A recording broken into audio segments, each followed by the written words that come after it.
All right, how's it going? Welcome back to another video here in the series on differential equations. We have been on this section now called on second order differential equations for a little while now. And whether it is good news or bad news, I am here to say that we are almost at the end of this section. This won't be the last video, but the next video after this is going to be the final video talking about second order differential equations, or at least where this is the section title, right? We'll still be talking about second order differential equations throughout the rest of the video series, as well as some first order ones, but it won't be the primary focus of the section. So to finish off the section, we might be wondering what else is there to talk about. And I feel like I've been saying that for a little while now, for a couple of the most recent videos. I've been saying, what else is there to talk about? And really the final two videos are going to primarily, at least, revolve around this singular concept. And the concept is conveniently the title of this video. It is this quantity, or this object called the Dirac delta function. I hesitate to even say that the final two videos in a sense revolve around a function called the Dirac delta function, because even though it is called the Dirac delta function, the phrase function in itself is kind of a misnomer, if I'm using that word correctly. It's not. It's technically, if you were to just Google what is the Dirac delta function, you're going to see something online called a mathematical distribution, which is a form of a generalized type of function. It's a quantity that shows up in a field of math called distribution theory. Also, if you are familiar with integration measures, you can think of the Dirac delta function as a measure. But what I'm trying to say is that this quantity can be a little bit confusing when it's first introduced, because just in the title alone, it's seemingly called this function, and it's going to look like a function, and it's sort of going to act like a function, but I'm telling you that it's this thing called a distribution. That's the mathematical term for it, as opposed to a function. So then how does all of that fit in? One, just with what we're doing, and two, I guess, just differential equations in general. Okay. So because of that, it's a very interesting object, and it shows up a lot in math and physics. So there are going to be three goals with this video. The first is just to introduce this thing called the Dirac delta function for those of us who have not heard of it. And I would assume that if this is your first time taking differential equations or viewing differential equations, and you haven't taken an upper division physics course before, I would not be surprised if you haven't heard of this thing called the Dirac delta function yet. But anyways, first thing is we're just going to introduce it. What is its quote-unquote definition, at least for the purposes of this video series? Also, how can we intuitively conceptualize it, and making sure that we're distinguishing between our intuition for what it is and the actual definition for what it is. And then as well as some of its properties. So kind of all of that will be the first goal for the Dirac delta function.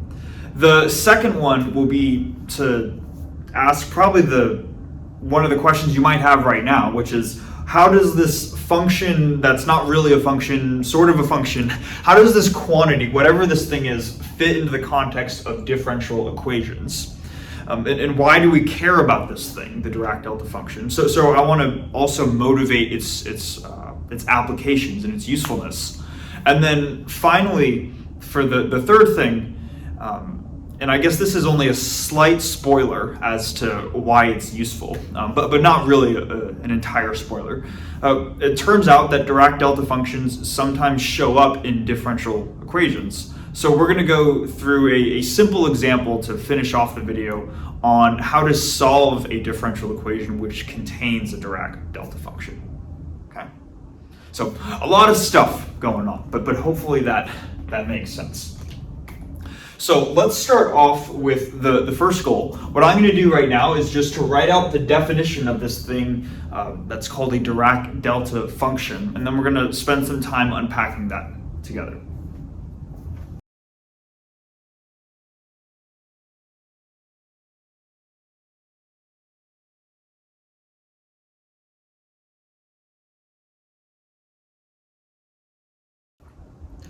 Okay, so we have the definition here for this thing called the Dirac delta function. Let's go through it together. Essentially, the Dirac delta function is denoted with the lowercase Greek letter delta of x, and it's defined in terms of this limit.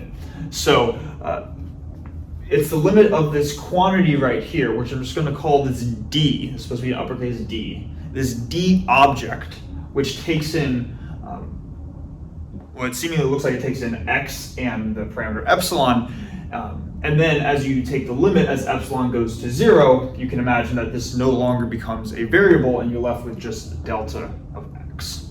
Okay. So this is what we're going to call the definition of the Dirac delta function. And not just this though, this d quantity additionally satisfies two properties which I'm going to go over in a second. But before I do that, I want to just simply mention something that I've been trying to avoid saying. I've been trying to avoid saying that this is a d function because this is not actually, d does not represent a single function, but rather a whole class of functions. So this is not one function. This is, again, a whole class of functions. And what we're doing is we're taking the limit as epsilon goes to 0 from this whole class, and then we're getting this quantity as the output. Okay. So hopefully you can just from that statement alone, right? You can already see that there's a lot going on with this supposed Dirac delta function. Like it is not as clean as it might initially seem. And honestly, we're not going to go into all of the details as to what this specific class of functions are. Like what are the exact definitions for it, okay? This gets saved again for a later video series, or it's just another topic of math. If you want to look it up, it's called distribution theory, the mathematical theory of distributions. So what I'm going to say is that even though d of x comma epsilon is a class of functions, for the purpose of this video series, it might be helpful to just intuitively think as this was some single function that depends on two variables. You take the limit as 1 goes to 0, and when you take the limit, that variable no longer exists in the function, and then you get a function with the remaining leftover variable as the output. Now again, is that really what's going on? No, because this is not actually a function. Again, it is a mathematical distribution. But rather, for the purpose of this video series, that is a convenient way of conceptualizing what this thing is. And I kind of want to leave it at that rather than try to start talking about distributions. That's opening a whole can of worms that really just isn't necessary for this video series. So sure, we're going to think of this Dirac delta function delta x as the limit of this d quantity right here.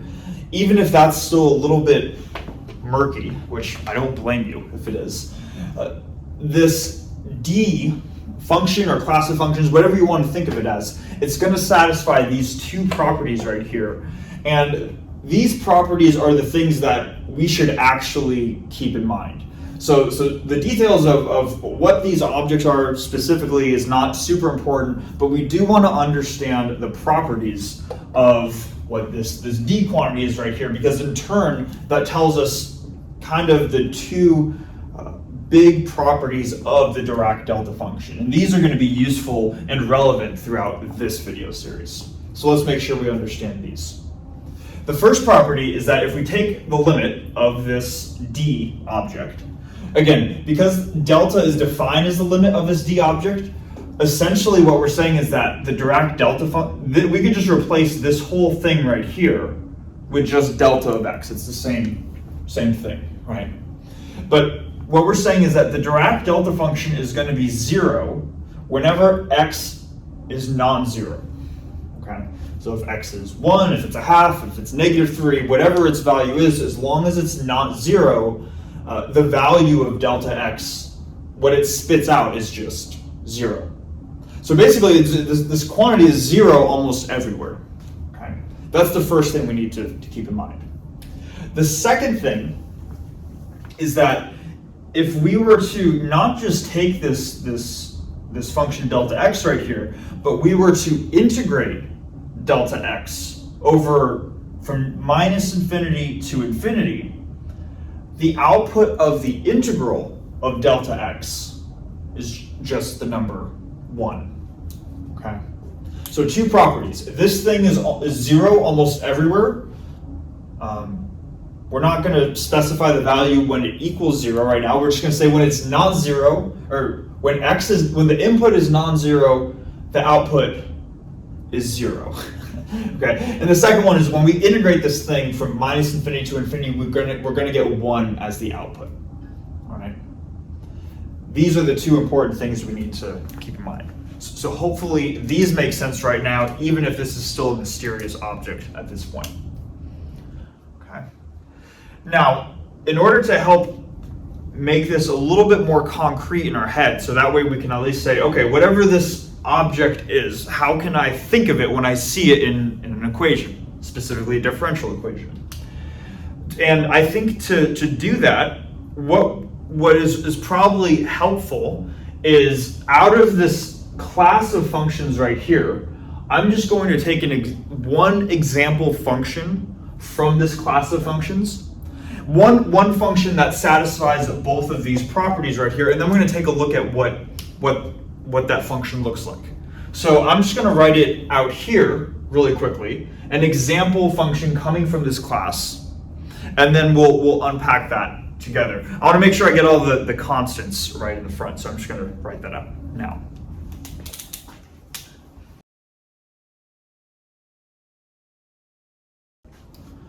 All right, so this is an example function, one function that would belong to this class of functions which satisfies these two properties. Again, this is before we are taking the limit as epsilon approaches 0, so right now we can think of epsilon as some small but positive number. And you can imagine, though, if you were to take the limit of this function as epsilon approaches 0, you would have e to the minus something divided by 0, or e to the minus infinity.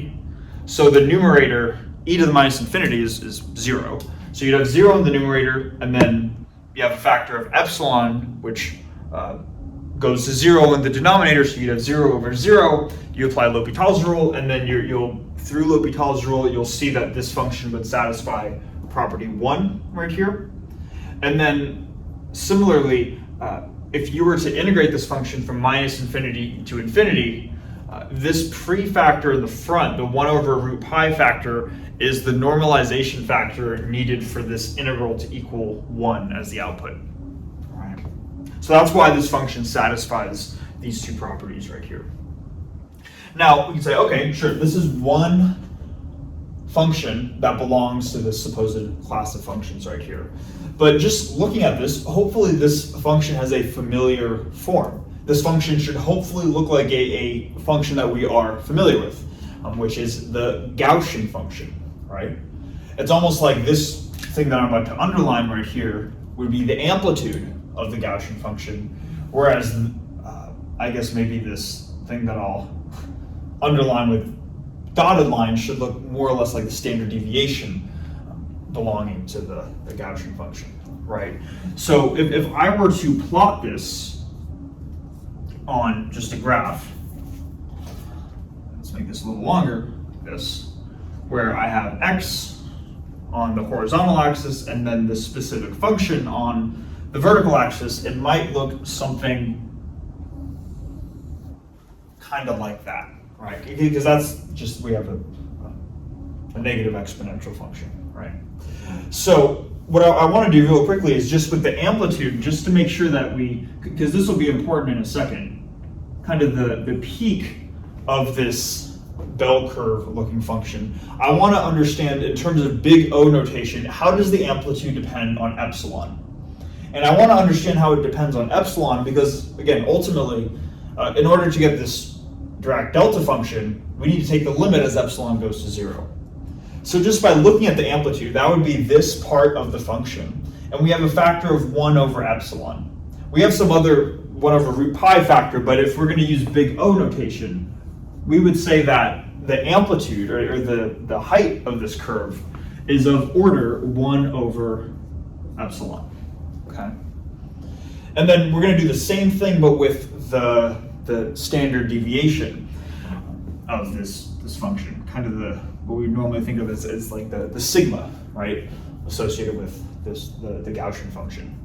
Just looking at that, normally, if in the general expression, I think for a Gaussian function, you'd have e to the minus x squared over 2 sigma squared, or something along those lines.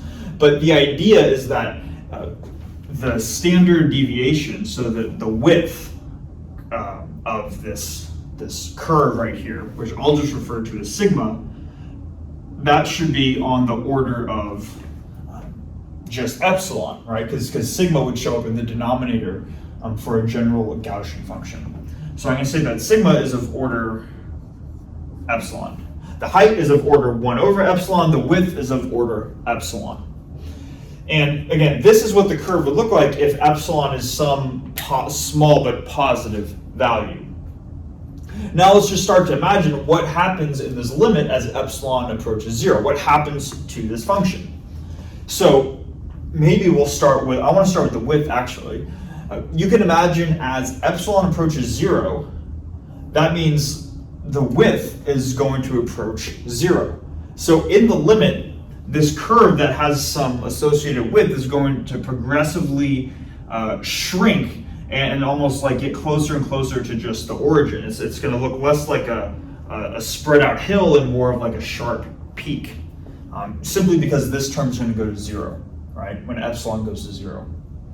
Then likewise with the amplitude, because the height of the curve is of order 1 over epsilon, when we take the limit as epsilon goes to 0, that's like 1 over 0 or infinity. So not only is the curve going to get narrower in the limit, but the peak, the amplitude, is also going to get significantly higher. So what we can, and this is all to say that conceptually, we can think that in the limit as epsilon goes to 0, this is how we can visualize this delta x function. Okay, so let's do this here. Let me draw another curve. We're still going to have x on the x-axis, and we're still going to have this specific function here on the y-axis, but now we're going to take the limit as epsilon goes to 0. And in the limit as it goes to 0, this is going to be infinitely narrow and it's going to go up infinitely high. So I'm not going to draw it correctly, but we can almost imagine it's going to look something like this, where it's very flat everywhere outside of x equals 0. And then at x equals 0, it's going to be this significant peak that, again, is supposed to have this infinitesimally small width, but visually that's more or less what it kind of looks like, right? Again, I'm not saying this is what this actually is, but just when we think of this function, this delta Dirac function, when we think of it in our minds, this is the visual picture that we want to have. We want to imagine essentially it's 0 everywhere, but we have this incredible spike that seems to go up to infinity. Now I'll just say too that I want to say this was in Griffith's electrodynamics book where I saw this, and one of my professors was making fun of this because it's so far from the definition of what the Dirac delta function is. But I'm still going to write this and just make sure that we understand that what I'm about to write is not the definition, but just a way that we can intuitively think of the Dirac delta function, and just make that distinction clear. So we can intuitively imagine when we see this that it is more or less behaving like this following function. So delta x would equal infinity. This should go up infinitely high when x is 0, and it should be 0 everywhere else. So 0 whenever x is not 0. And again, this is not the definition of the Dirac delta function. This is not even a correct statement. It's not even accurate to describe it this way in terms of a technical definition, but just conceptually, whenever we see this, this is what we can more or less think of, at least for the purposes of this video series. Okay, this is kind of the simplified mathematical description. This is supposed to be the visual description, which again, hopefully we can see how this picture came about from taking the limit of this function right here. And this function is a legitimate function in the sense that it does satisfy both of these properties right here. So it would belong to this class of functions right here. Okay. So hopefully, even though there's a lot going on, right? But hopefully we can at least get a basic, we understand there are some asterisks attached to this intuition, but hopefully we get some intuition and say, okay, this is what we can more or less think of when we see a Dirac delta function popping up in our differential equations. Okay. So now what I want to do next is just to go through one more property, and that's relating the Dirac delta function to a corresponding derivative. There's another type of function called the Heaviside step function. And I think what I'm going to do is I'm just going to erase the pictures that we have right here, and I'll write that down below.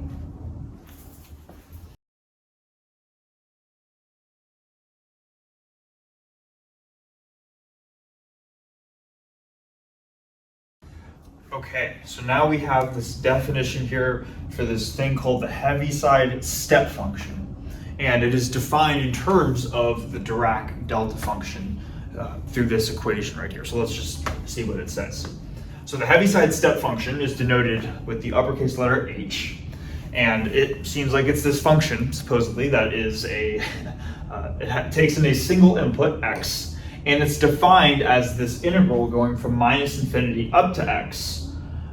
So the input variable here is really the upper bound in this integral, and you are integrating the Dirac delta function from minus infinity up to some value x. Now, for those of us that are familiar with probability theory, this might look very similar to some types of quantities we've seen, where this almost acts as the probability distribution function, and this would be a corresponding cumulative distribution function, right? And another way of expressing this equation right here, if you were to just use fundamental theorem of calculus, take the quote-unquote derivative of both sides, you end up isolating for the Dirac delta function. You could also describe the Dirac delta function simply as the derivative of the Heaviside step function. Now again, there's an asterisk even on this quantity right here, because you got to be specific about what you mean when you say the derivative. This is technically the distributional derivative, and not just this purely the single variable calculus definition that we might initially be thinking.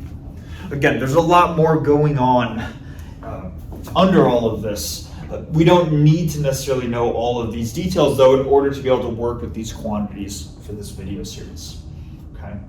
So what I want to do with this function, rather than just say, okay, here it is, let's also just get an intuition for what this function looks like visually.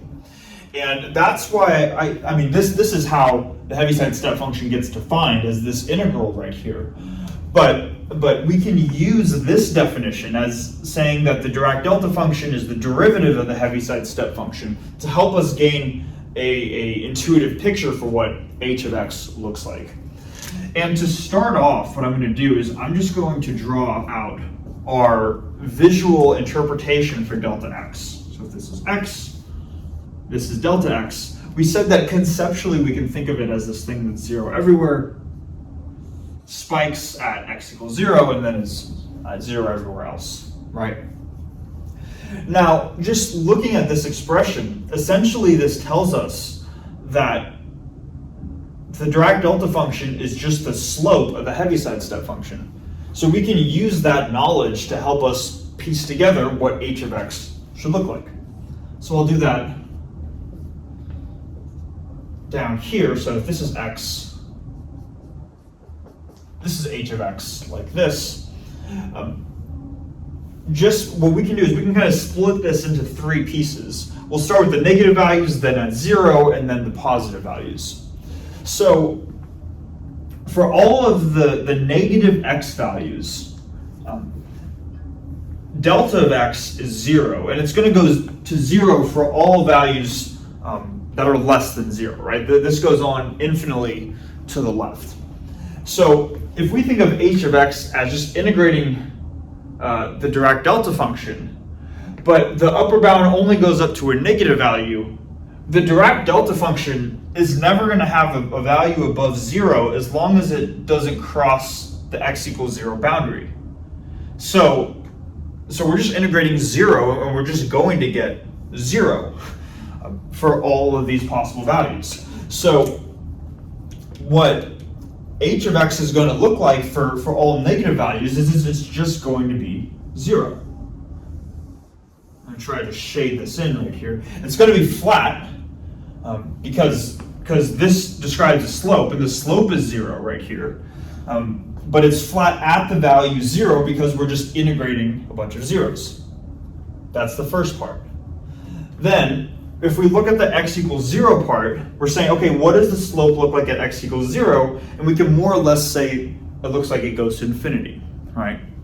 So how do we draw an infinite slope on this graph right here? And that is just a complete vertical line. It's going to look something like this, okay? And then, as soon as we move beyond that, this vertical line is only going to go up to the value 1, by the way. Has to do with the fact that the second property right here says when you integrate the Dirac delta function, you get 1. So it's going to go up to 1. And then let's see for the positive values of x, what h of x looks like.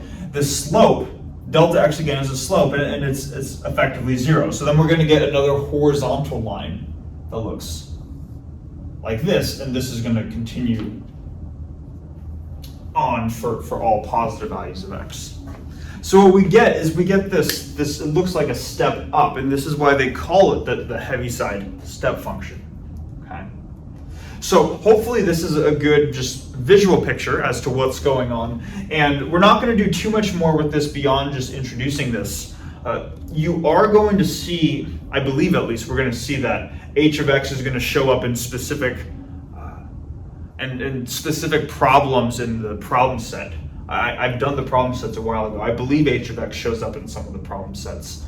So it's just useful to be familiar with this quantity for that specific purpose. Maybe let me just do one more thing just to write this out real quick. That h of x, how can we effectively think of its value? We can think of it as being 0 for negative values of x. So 0 when x is less than 0. At x equals 0, we're just going to say it's undefined. Not sure what that value is, so really it's undefined at x equals 0, and then for all positive values, it's just going to be the number 1. So for all 1 for x is greater than 0. Okay. So this is h of x. One more sort of asterisk that comes with it, but this is an important asterisk, is that we can't just use these both delta of x and h of x whenever we want necessarily. We are primarily going to be using delta of x and h of x, meaning these properties right here, when we're working with integrals, okay? So we'll be able to see the usefulness of this, but really only when we integrate things. And that might seem a little bit vague right now, but I think as we get to the end of the video, hopefully that will start to make more sense. All right. But anyways, this is supposed to be at least the introduction to the Dirac delta function. What is the definition? What are the two properties that we need to be aware of? And what is the basic visual picture for this function? Okay. That's kind of goal one of the video. Now the next goal, again, is going to be saying, okay, this quantity, why do we care about this in the first place? Why are we introducing all this? So what I'm going to do is I'm going to erase the board, and then I'm going to try to give a physics motivated description for why we should care about this quantity.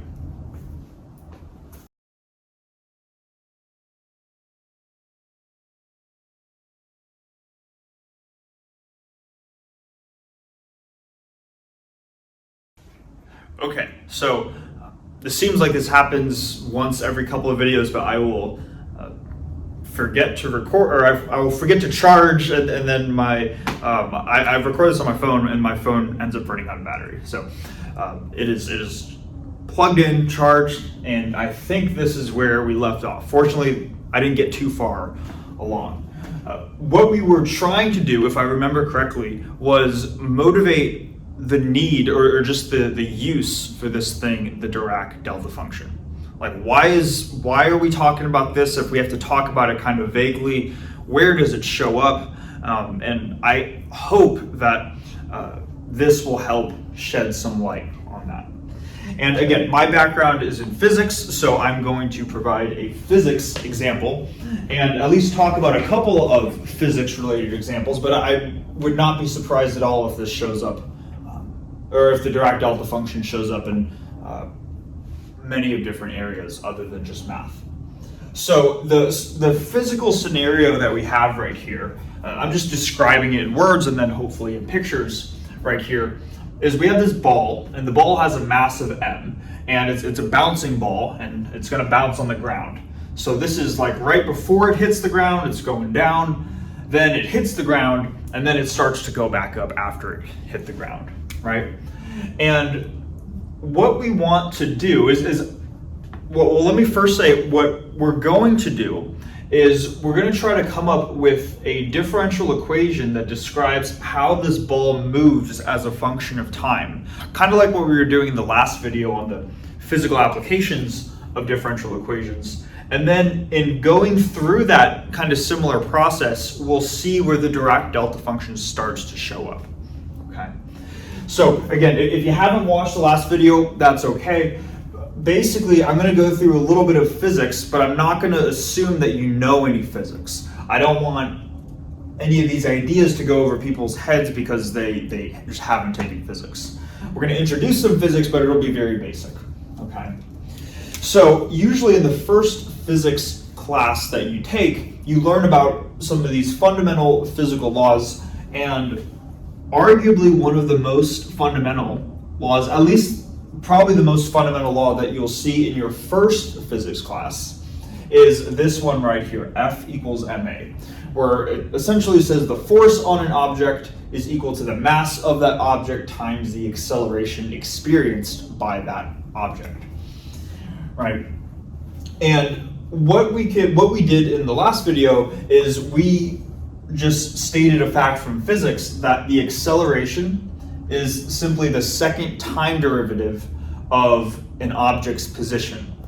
So what I could do is, if I wanted to rewrite this equation right here, maybe I'll put ma over on the left-hand side, or let me actually just do this. There's a reason why I'm going to do this here. I'm going to write ma equals f. Same equation, just swapped left and right sides. So for this left-hand side right here, I can rewrite this as m times the second derivative of this object's position. Now, if this object is just bouncing up and down, is only moving in the vertical direction, and if we're assuming there's no wind or anything, it's not going to move in the horizontal direction at all. So the only change in the position would be the change in this object's y coordinate. So instead of writing a, I'm going to write the second derivative of the object's position but more specifically the second derivative of its y position, because that's what is going to be changing the time. So I'm going to write m times d squared y dt squared on the left-hand side.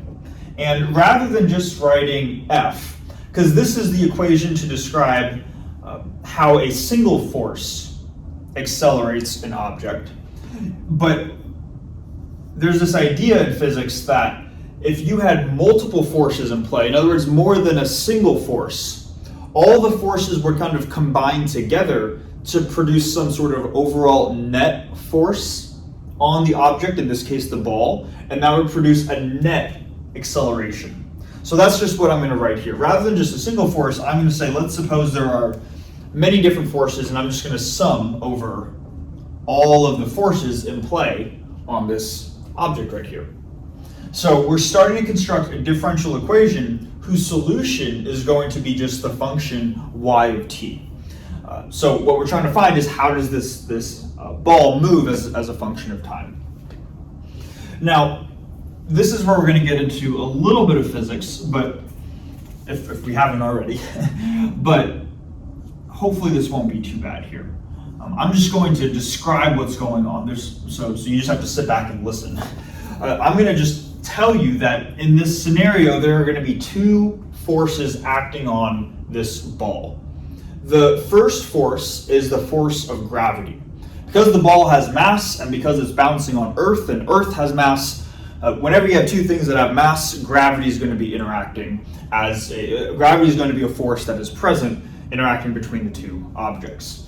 So this ball is experiencing gravity, that's why it's moving down in the first place, and we can describe gravity like this. Negative m times g, where m is the mass of the ball, that's just a constant number, and g is what's called the gravitational acceleration on Earth.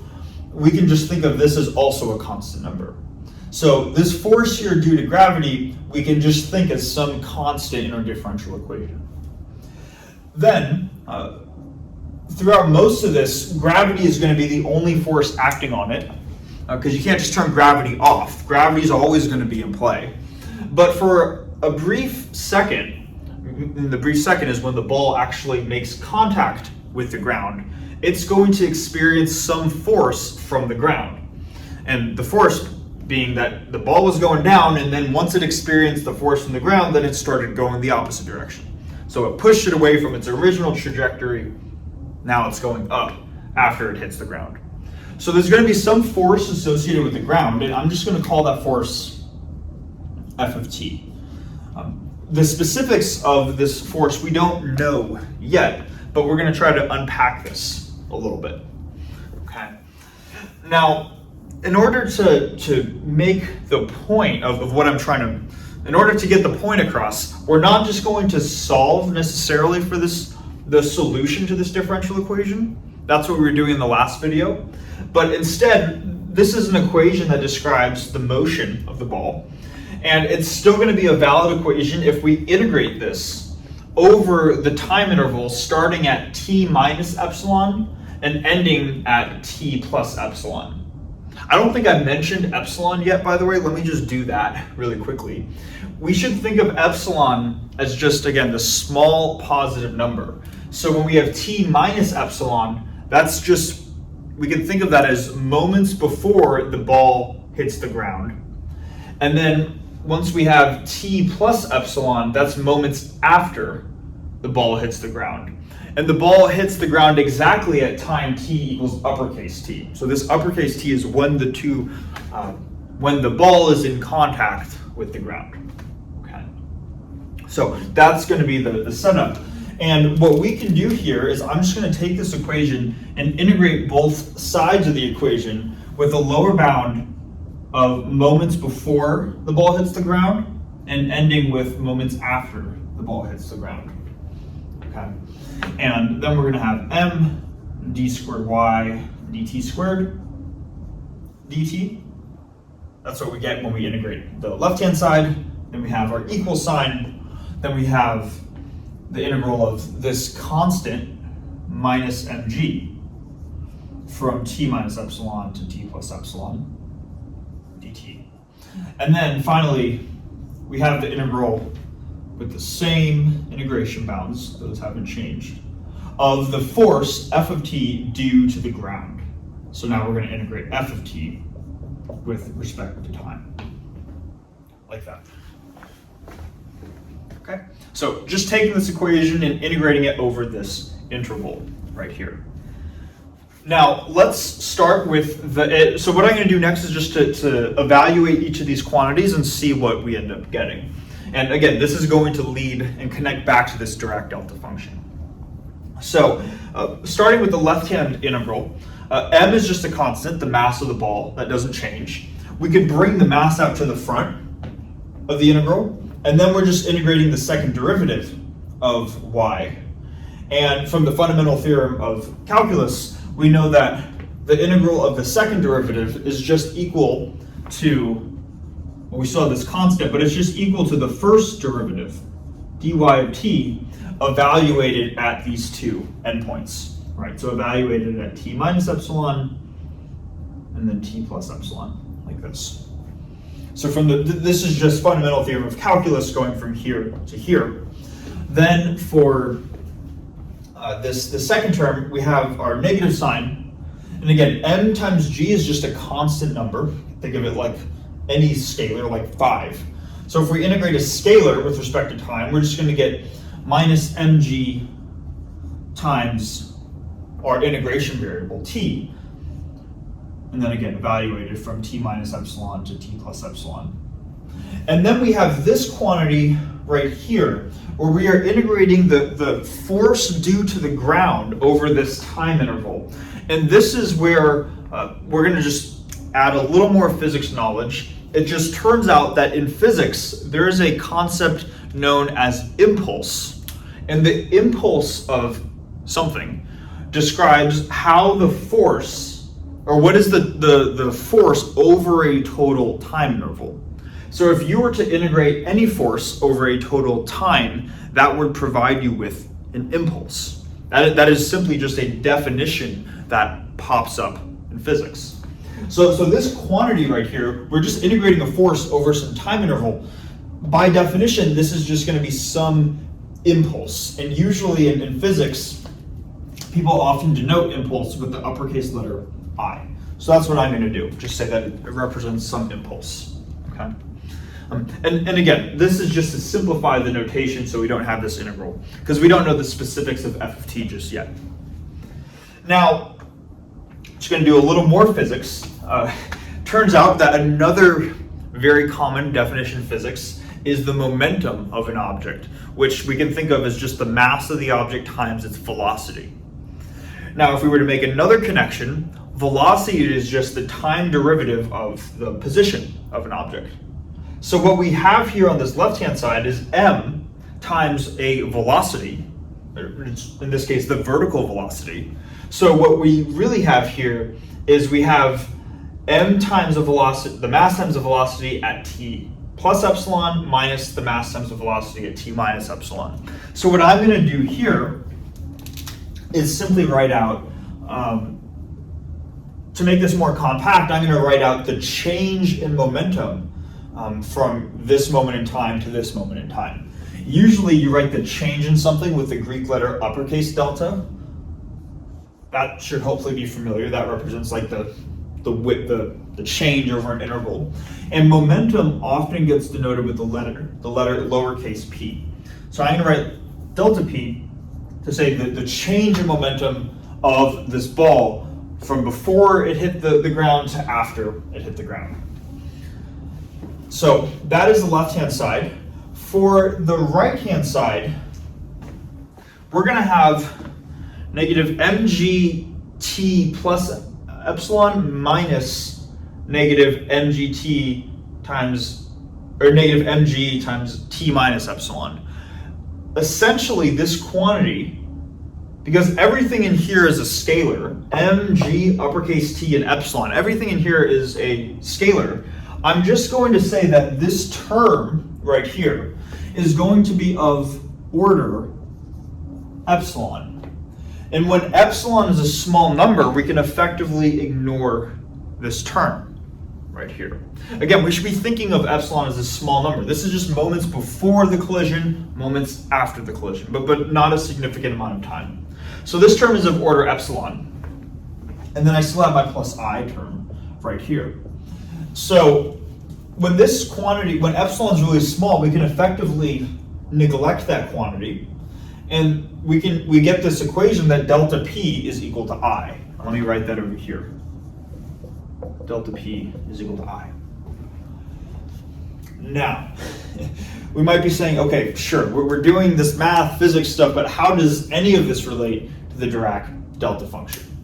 And the way that this relates to the Dirac delta function is it turns out that going from here to here, we just said this is kind of the definition of an impulse. But we didn't describe the machinery needed to say that f of t was just equal to I. We kind of just said this is what this is right here. So it turns out that the Dirac delta function can be used to effectively reproduce this equation. And we're going to show how that happens. And this is where the Dirac delta function becomes useful. So I don't know where I'm standing, but let's now take a minute here to just focus in on this integral that we have right here. And I'm just going to write this integral by itself over here. So we have the integral going from t minus epsilon to t plus epsilon, f of t dt, okay? Now, what I'm going to do is to make a couple of simplifying assumptions about the problem, but as you'll see, they're not unreasonable assumptions to make, or at least to approximate the scenario. Now, you can imagine you got a ball that's bouncing, hits the ground, comes back up. When it hits the ground, it's not going to be in contact, a bouncy ball is not going to be in contact with the ground for a long amount of time. So whatever this time interval is, it's going to be realistically pretty small. And hopefully you see that it's not unreasonable to say that it only hits the ground at one specific instance of time. In this case, uppercase T. All right. Now, realistically, is that what happens? Probably not, right? Maybe it hits the ground, maybe compresses a bit before coming back up, and it's in contact with the ground for a small but finite time interval, but we can just approximate it to say that it's in contact with the ground at one instance time uppercase T. That's the first assumption that we're going to make, that it occurs at one instance as opposed to a small time interval. The next assumption that we're going to make is that the force on the ground, or the force from the ground on the ball, the force that the ground exerts on the ball is going to be constant when the ball goes down and then back up. Again, realistically, if a ball were to go down, it would probably compress a little bit and then re-expand before going back up. And the force that the ground exerts on the ball, that might change a little bit throughout that time interval when it's hitting the ground, compressing, re-expanding, and going back up. But we're just going to assume that that force is a constant force, because more or less the interval is so quick that you can almost approximate it as a constant force. Okay, so those are the two assumptions. It occurs at an instant in time, and the force due to that instant is constant. All we have to do now with those two assumptions is we can actually rewrite f of t in terms of a Dirac delta function. And here's how we would do that. We would say our function f of t will have a certain magnitude. In other words, that would be the constant force during that one time interval. And in this case, we called that constant I. So in other words, the magnitude of the force, how strong was that force, we'll just denote as I. And it's a constant, okay? Then what we can do is we can take this constant, the magnitude, how strong the force was, and we can just multiply it by a Dirac delta function. So this can be I times the Dirac delta function, delta t. And now let's see what happens when we have this integral, where now f of t has the specific form of a magnitude times the Dirac delta function. Let's see what we get, right? So if I were to rewrite this, going from t minus epsilon to t plus epsilon, I times the Dirac delta function, Because I is a constant, we can pull it out to the front of the integral like this. And now we're going to be left with this expression right here. And I think what I really need to do, let me just make one slight modification to this Dirac delta function. I need to write this as delta t minus t. Okay, so a very specific Dirac delta function. Now we might be saying, why do we make this the input here? And the reason is because if you remember in the original properties of the Dirac delta function, it was 0 essentially everywhere except when the input was 0, right? That's why we had that big spike at the origin. So what we're doing now is we are, by writing little t minus big T, what this effectively does is this shifts that origin, shifts where that spike is in the Dirac delta function graph. It shifts that spike to uppercase T. And to see why, let's just imagine that we, out of all the possible time values, all the little t's that we could plug in, let's plug in little t is the specific time where the collision occurs at big T. If we were to replace little t with big T, we would get delta big T minus big T, which is just delta of 0. And that's where that spike occurs, okay? So essentially what we're doing here is we are integrating in the region, this is big T minus epsilon, and this is big T plus epsilon. This is the region around where that spike occurs.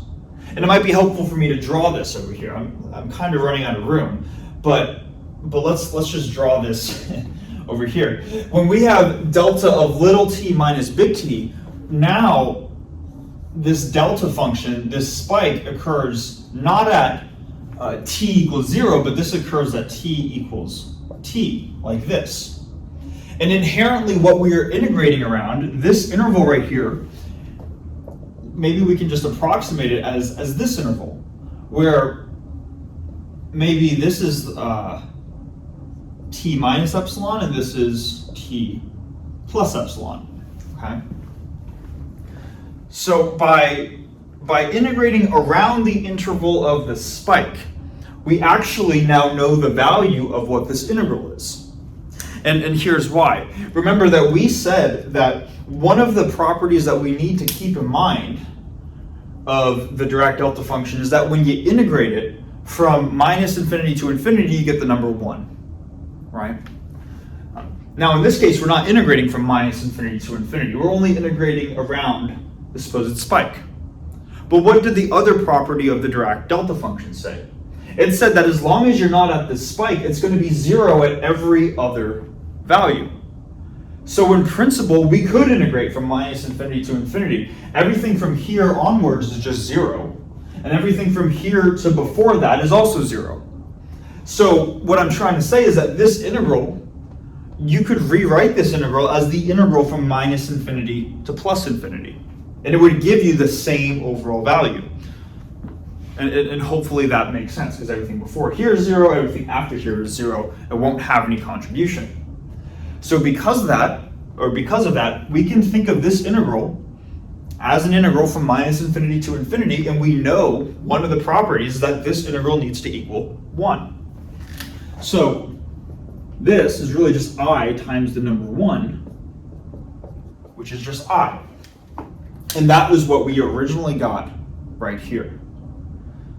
So kind of a lot going on, but let me summarize this. First, this result, and then kind of an even bigger picture result, so we can understand or just get a clear idea for where Dirac delta functions show up, at least in physics. First thing is that we were able to not just say that we don't know what f of t is, but we were able to model f of t mathematically, and because of the properties of the Dirac delta function, we were able to just get this constant I, which we kind of made an assumption. We're just going to say that it's I going from here to here, but this is the math that actually allows us to just get a constant value of I. Again, assuming that I is really in fact a constant, okay? So that's kind of what we were doing here. That's where the Dirac delta function was useful, providing us that mathematical machinery really to make this computation happen. Now let's take just an even bigger picture idea to say, okay, well, where do Dirac delta functions show up in general? And again, I can speak on behalf of physics because that's where my mind is. I'm going to erase a lot of this stuff. But where it generally shows up in physics is kind of just a more general instance of this overall problem that we have here. So let's generalize this problem. Basically, we were interested with that f of t quantity, we were interested in what is the force from the ground on this ball as a function of time. So it's kind of like, what is the continuous force acting on this ball? But the ground is not continually acting on the ball. It acts on the ball in one instance of time. So whenever, in general then, whenever you have a continuous distribution of some quantity, or you want to describe a continuous distribution, but within your continuous distribution you have a discrete point-like object, in this case a discrete point-like collision at time uppercase t, that's where Dirac delta functions come into play. And let me just give you some other examples. Let's say I have this container right here, and I want to describe the mass density of this blob. Usually that gets denoted with the letter rho, where this would describe what is the mass per volume of this object right here. And maybe you could describe it to say that the density depends on where you're located within the overall blob. But let's not suppose that our blob does not have mass uniformly distributed or just distributed throughout the blob. But let's suppose all of the mass is located right here at some position x naught, like this. And maybe the mass has a value of m. This is another instance where we want to describe a continuous type of distribution. What is the mass, how is the mass distributed across all the space? But we don't have that the mass is distributed across all of the space. It's actually just located in one specific location at the position x naught with a mass of m. In this case, when we are trying to model a continuous sort of distribution, but we have a discrete point-like object, that is where Dirac delta functions would come into play. We would describe this mass distribution as the mass times the Dirac delta function, x minus x naught, centered around the position that this point mass is located at. Okay. And then if you had multiple of these little dots, then you would just have multiple of these terms. Every single dot in your continuous distribution can get modeled as its own specific Dirac delta function product. And you don't just have to do this with mass too. You'll also see in electromagnetism courses, if you wanted to describe a charge density in a volume, and maybe let's now just say this is a charge density, but rather than having charge distributed throughout this volume right here, you have only one point charge, Q. Q is usually the letter to denote electric charge in physics. Well, how would you describe the electric charge density, or the charge density of this region? Well, same thing. You would just describe the magnitude of that charge, which is Q, times the Dirac delta function specifying where the charge is located. Same thing here, right? We had the magnitude of the ground force, I, multiplying when the force from the ground occurred. It occurred at this time, uppercase T. So that is probably one of the most general ways where we see Dirac delta functions show up in physics.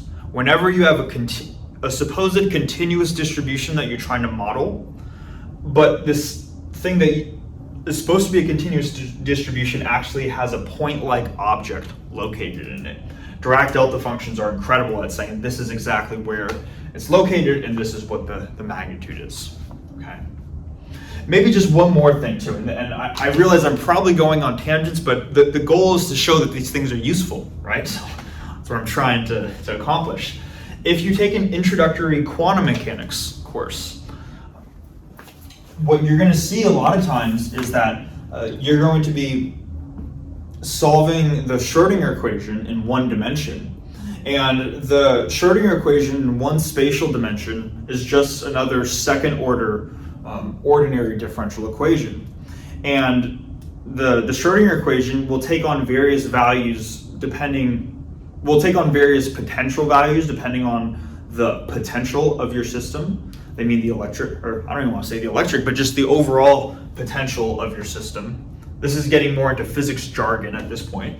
But sometimes in introductory quantum mechanics courses, they will just simply model a potential as a delta potential or a sum of multiple delta potentials. Point is, this quantity here, you're going to also see it show up in classes like quantum mechanics. Okay. So all the whole point of all of this is to say that this stuff is useful. Main takeaways is that it does apply to some stuff. Okay. Now to finish off the video, I feel like this has already been going on for a while, but I really do want to show an example, and it'll be a pretty simple example of how to now solve a differential equation which contains this Dirac delta function. So I'm going to erase the board. We're going to write out that example up here, and that'll be it for this video.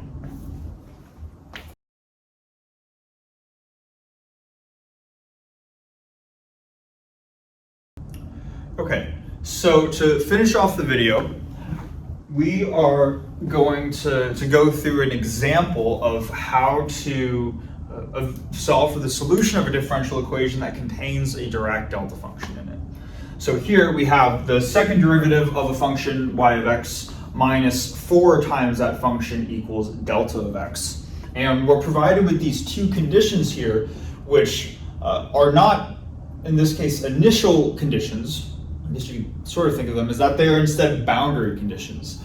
X equals minus infinity and x equals plus infinity are the boundaries of our x domain. And the value of the function y of x at these boundaries needs to equal 0.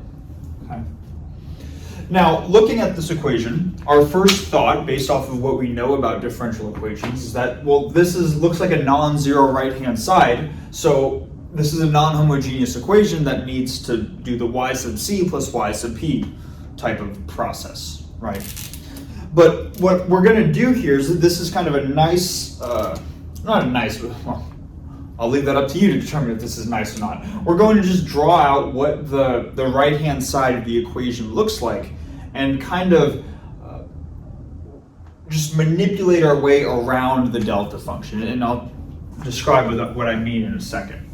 So if I were to just draw out, I have x on the horizontal axis, and then because if I were to just write out the right-hand side, I have this delta function, this massive spike that in theory goes up infinitely high at the origin, x equals 0.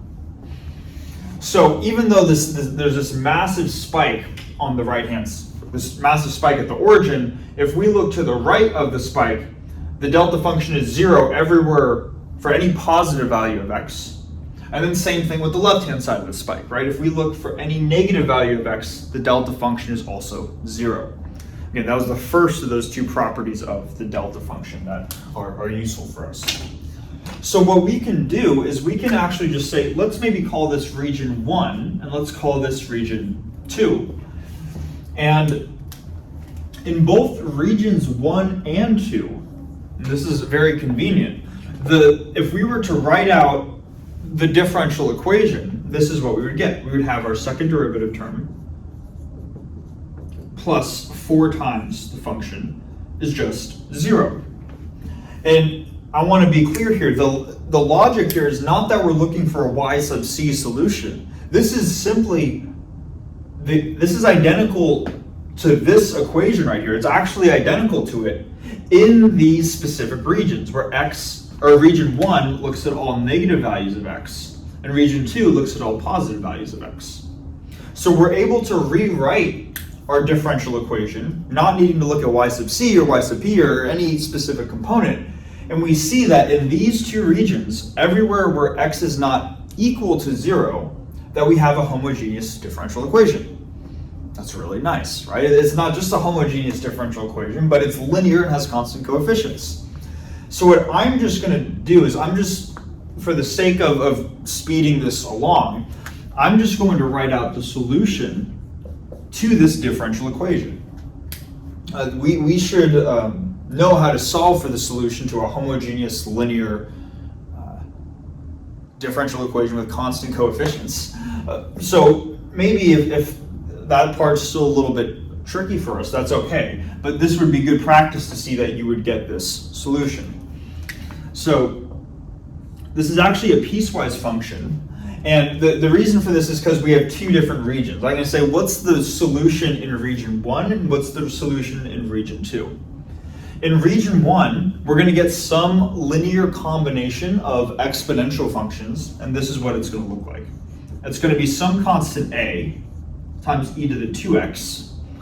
2 because 2 is the square root of 4. That's why. If this were 3 right here, then we would have e to the square root 3x. Plus another constant b times e to the minus 2x. And this is specifically in the region where x is negative, in region 1 of this domain right here.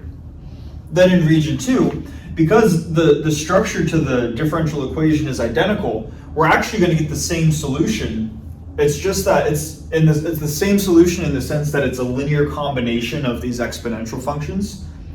It's just that the value of these coefficients might be different. So we can't use a and b again, but we use a different set of constants. So I'm going to write c e to the 2x plus d e to the minus 2x. And this is in the region for positive x values. Okay. So if you were to solve for the solution of the differential equation, this is what you should get in the region 1 and region 2. Now we say, okay, cool. That was easy, right? It looks like we're done at this point. Except we want to keep in mind the fact that A, B, C, and D, those were all constants that we introduced in the linear combination. They were not constants that were provided at the beginning of the problem. So we want to solve for what A, B, C, and D are, and then once we've solved for these 4 values, then we'll have our complete solution. And actually, that's what the rest of this video is going to be about, saying what are these unknown constants.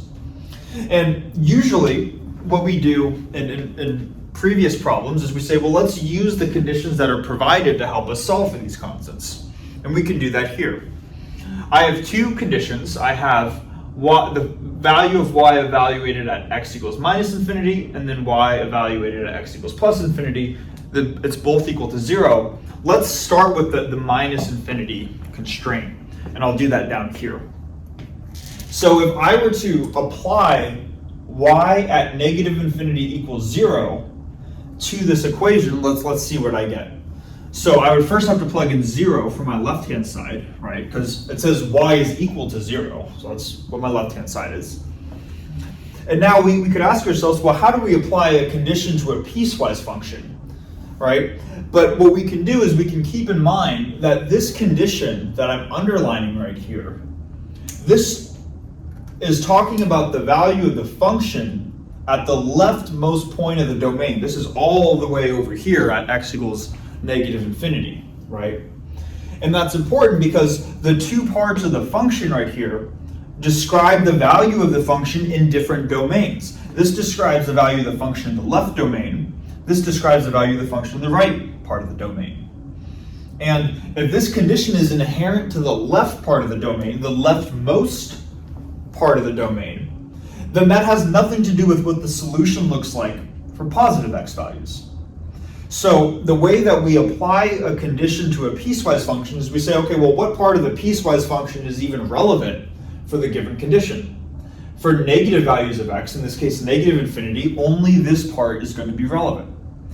So because of that, I'm going to write 0 equals and then plug in this negative infinity in for x, only in this top part here. I don't need to do it for the bottom part. The bottom part becomes relevant for the second condition. Okay. So let's do that. So I'm going to have 0 equals, and then I have a times e to the 2, and then again, instead of x, I'm going to put negative infinity, like this. And I know this is not like probably proper notation, but You get the point. Plus b times e to the negative 2 times negative infinity. Okay. This condition has to be true because we were provided that condition at the beginning of the problem. Now let's just ask ourselves what needs to be necessary in order for this equation to hold true. And we can start with this term right here. We have some constant a times e to the 2 times negative infinity. 2 times negative infinity is just negative infinity. E to the negative infinity is just 0.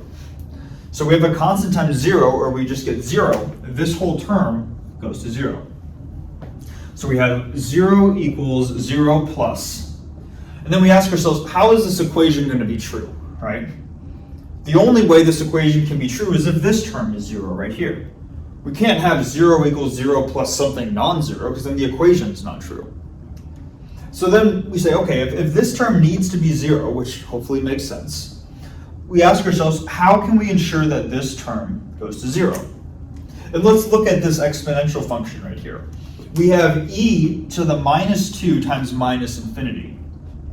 Minus 2 times minus infinity gives us plus infinity, right? You have two negatives, makes a positive.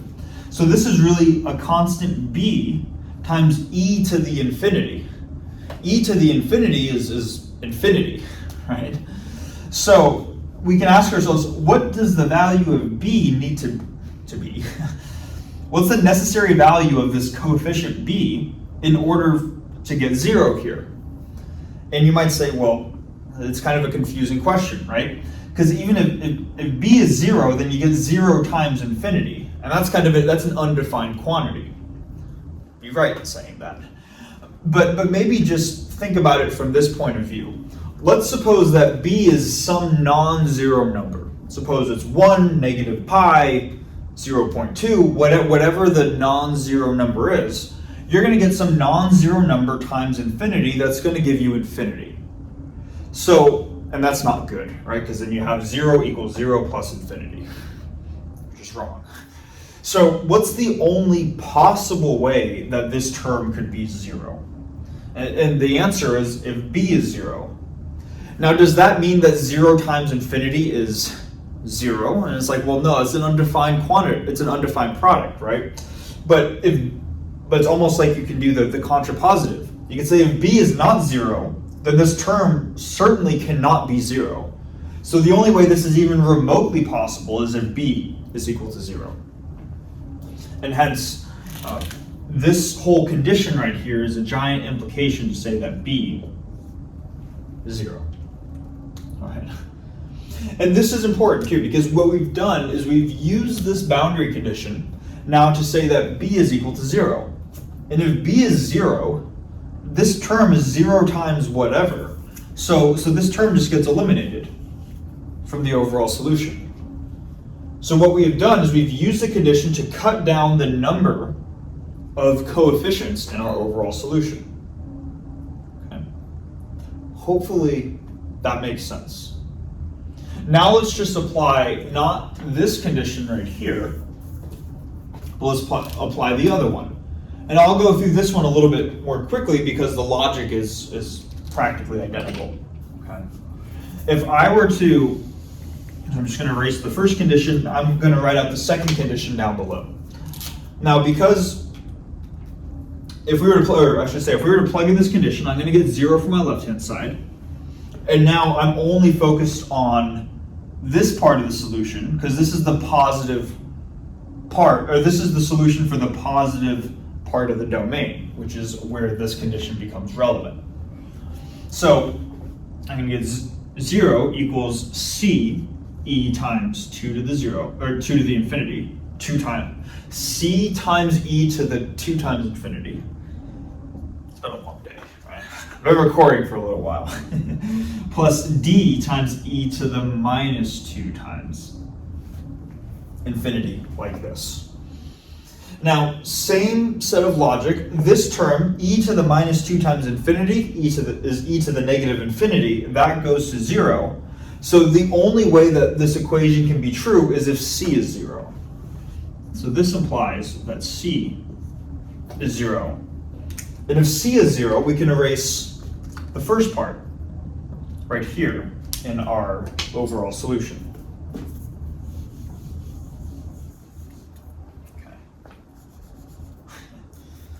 Okay, nice. So we've applied both of our boundary conditions, and we've reduced the number of coefficients now from 4 down to 2. But we still need to find out what the value of these two coefficients are. And it's at this point where I'm going to just tell you a couple of implicit assumptions that we've kind of been making all along about our solutions to differential equations. The first assumption is that our function y of x, our solution function, is inherently a continuous function. So this is something that we have sort of implicitly assumed, but it's for a first course in differential equations, it's a reasonable assumption. But I'm going to write, because y of x is continuous, that tells us certain properties about the function. What I'm going to do right now is just erase the numbers 1 and 2 to convey what that property is. Okay.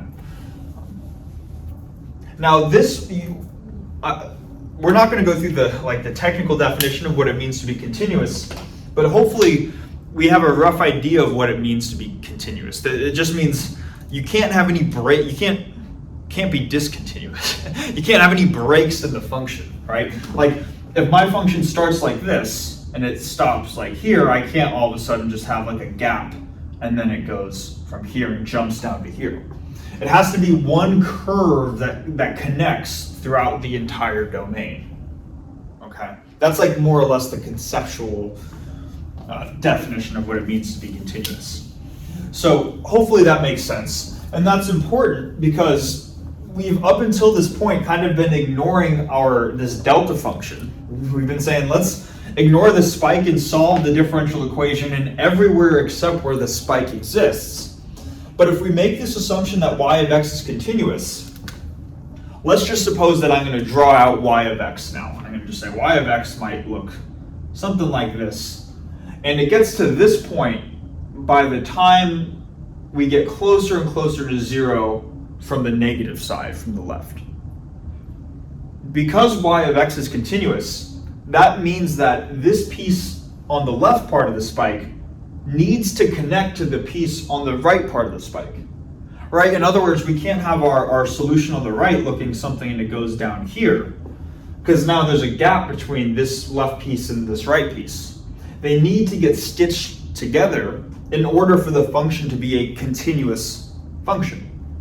So what that says is, like, even if for my right part of the function, even if it starts going like this, it's got to go up and meet the negative part in the middle, so you have an overall continuous function.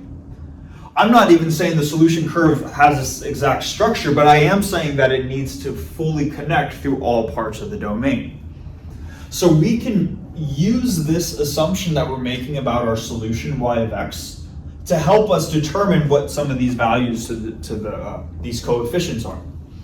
And essentially, if I were to take the limit of my solution, if I were to take the limit of y of x as x approaches 0 from the left, in other words, if I were to look at this curve and it gets closer and closer to the spike from the left, it needs to match the value, it needs to equal the value of y of x as I take the limit of that function approaching 0 from the right.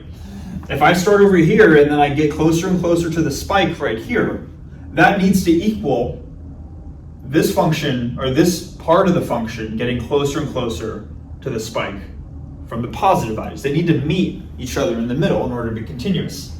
So the fact that y of x is continuous implies this condition right here. So now let's just plug in this function into this equation and evaluate the limits.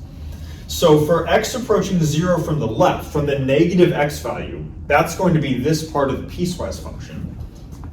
So I'm going to have a of e to the, I guess, 2x, but I'm taking the limit as x goes to 0, right? So I'll just replace this with 0, equals y of x when x approaches 0 from the right. That's the bottom part of the piecewise function. So I'm going to have d times e to the minus 2.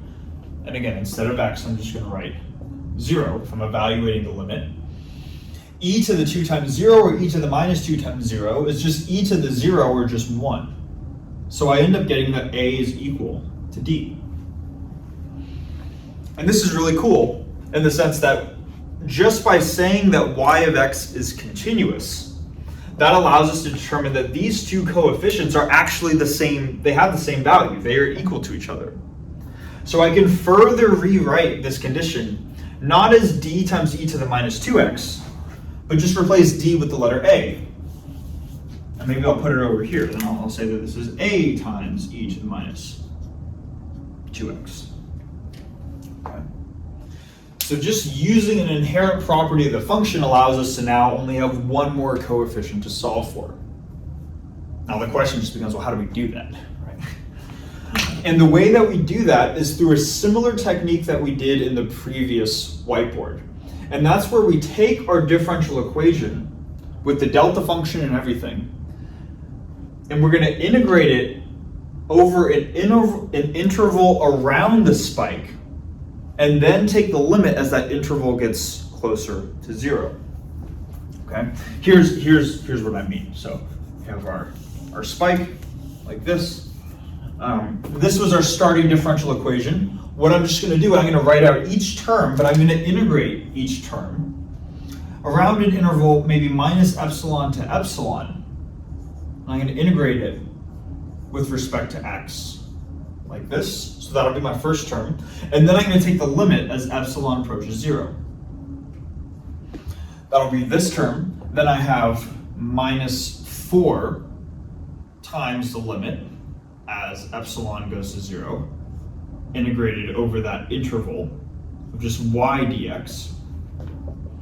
This is the left-hand side of my differential equation. Then I have my equal sign. And now for the right-hand side of my differential equation, I still have the limit as epsilon goes to 0, minus epsilon to epsilon. Then I'm integrating the delta function. I think too, I realized in the previous whiteboard, I forgot to specifically write the limits. I apologize for that. That is an important piece of this.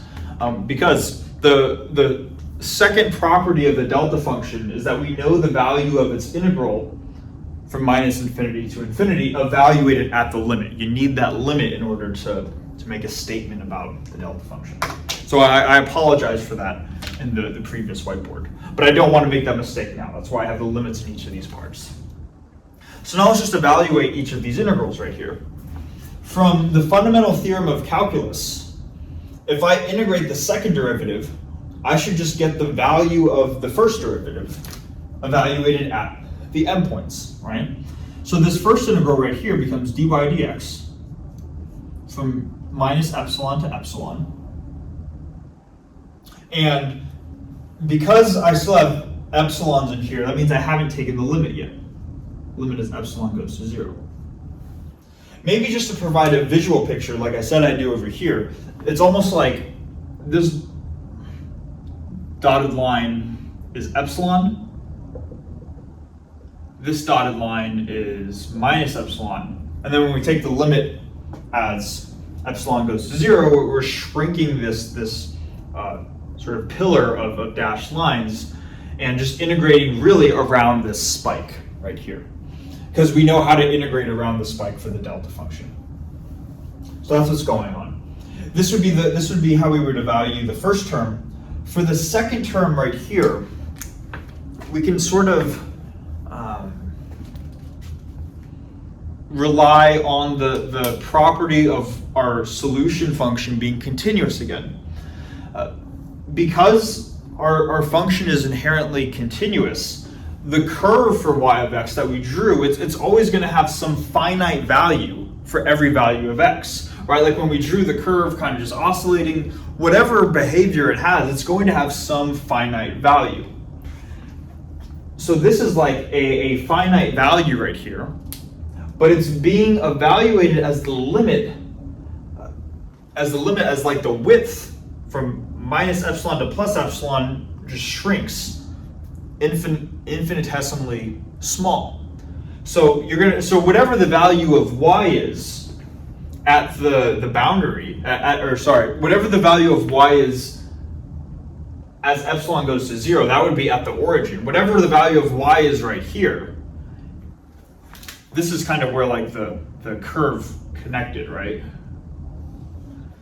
So we said that y was this value right here. It's going to have some finite height, but an infinitesimally small width. So essentially this term is going to go to 0. You have something finite, being the value of y, multiplying it an interval that gets really, really tiny, and in the limit that goes to 0, this term just goes to 0. So we have this thing minus 0, and now for the right-hand side, this is just one of the properties of the delta function, right? When we integrate it around the interval which contains the spike, that gives us the number 1.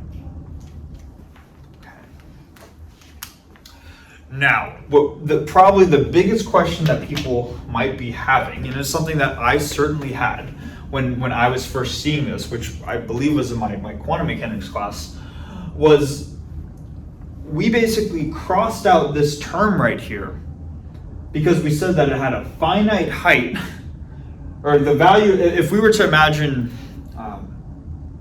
like almost approximating the integral with a Riemann sum as like a rectangle, the value of y is going to be some finite height, but the width of that rectangle is going to get infinitesimally small. It's like a finite value times 0. That's why this term went to 0. But why couldn't we just do the same thing with this term right here, right? And there are kind of two things to that. The first thing is that going from here to here, we just applied the fundamental theorem of calculus. So in other words, we haven't evaluated the limit yet. So that's the first thing. We evaluated the limit here. We haven't evaluated the limit yet here because it still contains epsilon factors. But the second thing is, this is kind of just, again, a property of delta functions that we want to introduce now, which is to say that in general, in our differential equation, and at least in this video series, it's safe to assume that our function's continuous.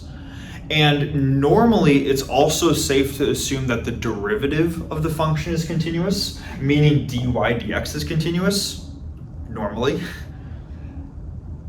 But the one exception, where we say that dy, or not the one, but a significant exception, is that dy dx is not necessarily continuous at the value of the delta spike. And because of that fact right there, the fact that the derivative might not be continuous, or not just might not, but we'll see in a second, the derivative is not continuous at the value of the delta spike, we cannot use the same logic here that we were able to assume here. This rested, y of x being continuous assured us that our rectangle in the Riemann sum would have a finite height and an infinitesimally small width. But let's see what happens with this term that we have right now. And I have something minus 0 equals 1. I'm just going to rewrite this as this limit right here equals 1. So let me just first evaluate what the derivative is at each of these endpoints. Right, because this quantity right here, let's rewrite the left-hand side. We have the limit as epsilon goes to 0, and then we have dy dx evaluated at positive epsilon minus dy dx evaluated at negative epsilon. This difference right here is going to equal 1. Okay. Now, it's just a matter of asking ourselves, okay, well, what are these two terms right here? What is the derivative evaluated at epsilon and the derivative evaluated at minus epsilon? And fortunately, we already have our two components right here. This is the value for negative x, and this is the value for positive x. This is the value, right. This is the value of y at negative x, the value of y at positive x. So we just need to take the derivative for each of these components and now plug that into the function. That will give us an equation to replace a, or that allows us to solve for a. So for this first term right here, I'm running out of room, but hopefully we can still see. I have the limit still, I haven't evaluated that yet, as epsilon goes to 0, my top term is going to be taking the derivative at positive epsilon. So we're going to be looking at this term right here. The derivative of that function is minus 2a e to the minus 2x, but then again, we're evaluating that at epsilon. Then I'm subtracting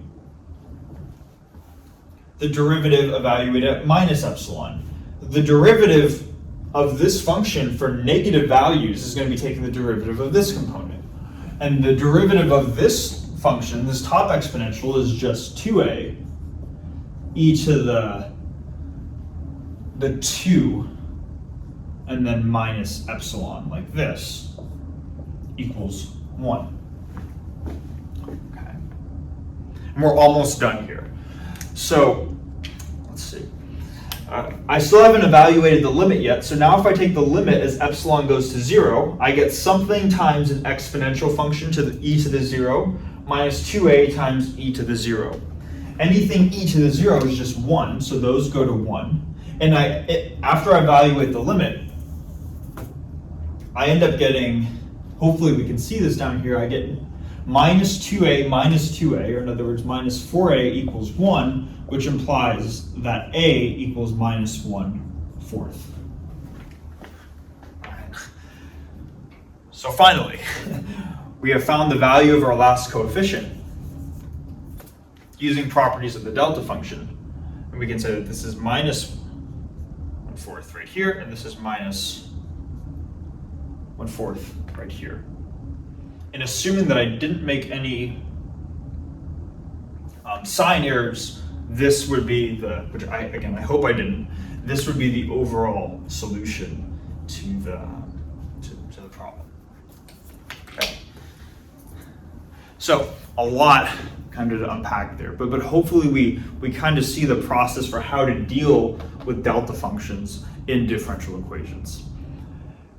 I guess maybe one real quick final thing, if we had multiple delta functions, which sometimes shows up, you could have delta x minus a constant plus another delta x plus that constant, and you'll have 2 spikes or dips in your domain. You would just create 3 regions, and you would kind of stitch those regions together using your boundary conditions and the same assumptions of y of x being continuous and the derivative of y being continuous except at those delta spikes. It's a lot all in once, but hopefully some of the main ideas got across. So yeah, thanks so much for watching, and I will see you guys in the next one.